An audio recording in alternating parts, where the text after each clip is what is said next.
Pension तो दिया नहीं, अब कर दिया नो रैंक नो पेंशन। आप बताइए, फौजी तो अफसर तो परमानेंट और जवान जो है वो ठेके पे। क्या मैं चाय बेचता था, आज भारतीय जनता पार्टी पूरे देश को बेच रही है। तो वो किसका कमाल है? ईवीएम का कमाल है। लोगों की टिकट काट दी, मेरिट के आधार पे टिकट नहीं दी, वरना हमारी 51 सीट आनी थी पिछली बार। पेंशन तो दिया नहीं, अब कर दिया नो रैंक नो पेंशन। ये कहते हैं मोदी की गारंटी। यहाँ पर आए थे 2014 में, 1 रैंक 1 पेंशन की बात कही थी, वो तो गई पता नहीं कहाँ बात। आज तक हमारे फौजी भाई लड़ रहे हैं 1 रैंक 1 पेंशन के लिए। नौकरी कर दी 4 साल की, जहाँ भर्ती 40,000 होती थी साल, 1 लाख होती थी, उसको घटा के 40,000 कर दी। इसमें से 25,000 हर साल 4 साल के बाद अपने घर आ जाएंगे। 15,000 केवल सैनिक हमारे 1 साल में भर्ती होंगे देश में। हम लड़ाई हमारी चीन से है, जिनकी सेना सबसे बड़ी सेना आज भी है। आप अपनी सेना की नफरी कम कर रहे हैं। आप ये क्या कर रहे हैं? क्यों खिलवाड़ कर रहे हैं? जो नींव है, कभी आप बताइए, फौजी तो अफसर तो परमानेंट और जवान जो है वो ठेके पे। इस देश की नींव को कमज़ोर कर रहे हैं, क्योंकि जो फौज है हमारे देश की नींव है, उसको कमज़ोर कर रहे हैं, जिसकी वजह से आज हमारा अखंड भारत है। इनके पास कोई काम नहीं है। नेहरू जी को, इंदिरा जी के बारे में गलत बयानबाजी करना, इस देश को अखंड भारत बनाने का काम अगर किसी ने किया था तो सरदार पटेल और पंडित जवाहरलाल नेहरू ने किया। तो मेरा ये कहने का मकसद ये है कि ये लोग जो हैं लोगों को गुमराह करते हैं। किस बात की गारंटी लेते हैं मोदी जी? जब 7 फेरे लिए थे तो 7 वचन भी दिए थे। यशोदा को तो छोड़ दी, तो उसकी गारंटी कौन लेगा? ये मोदी जी की गारंटी है। तो ये लोग जो हैं, क्या मैं चाय बेचता था, आज भारतीय जनता पार्टी पूरे देश को बेच रही है।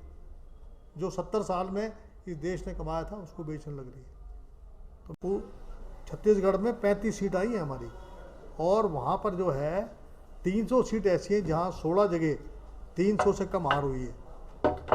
तो वो किसका कमाल है? ईवीएम का कमाल है। यानी कि आप देखिए,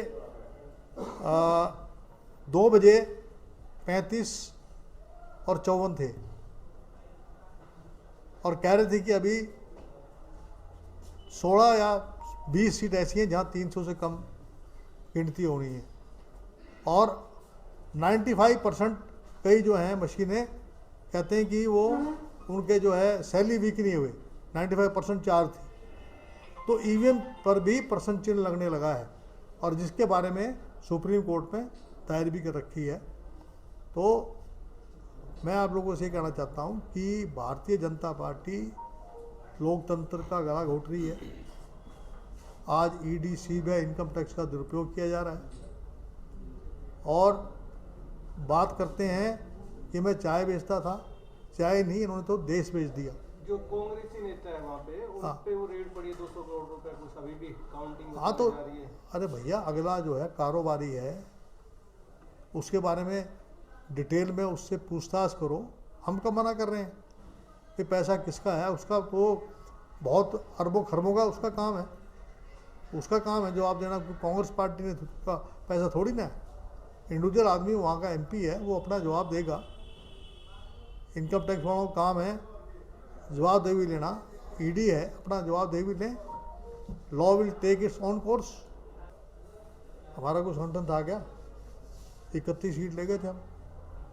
और आपको बताना चाहूँगा, 20 सीटें ऐसी थी जिन लोगों की टिकट काट दी, मेरिट के आधार पे टिकट नहीं दी, वरना हमारी 51 सीट आनी थी पिछली बार।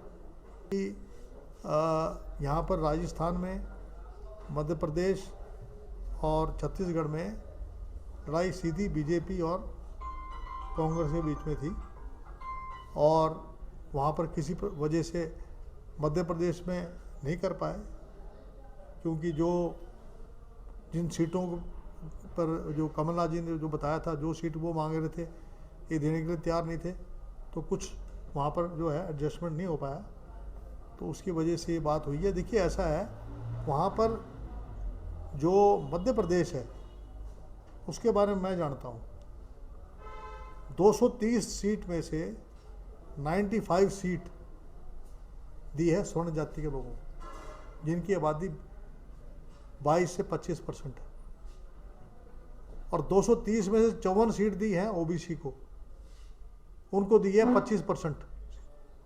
अगर 80-85 सीट अगर इन्होंने ओबीसी 54 दी है, 54 से बढ़ाकर 80-85 कर देते तो सोशल इंजीनियरिंग वहाँ हो जाती और हमारी जीत सुनिश्चित होनी थी।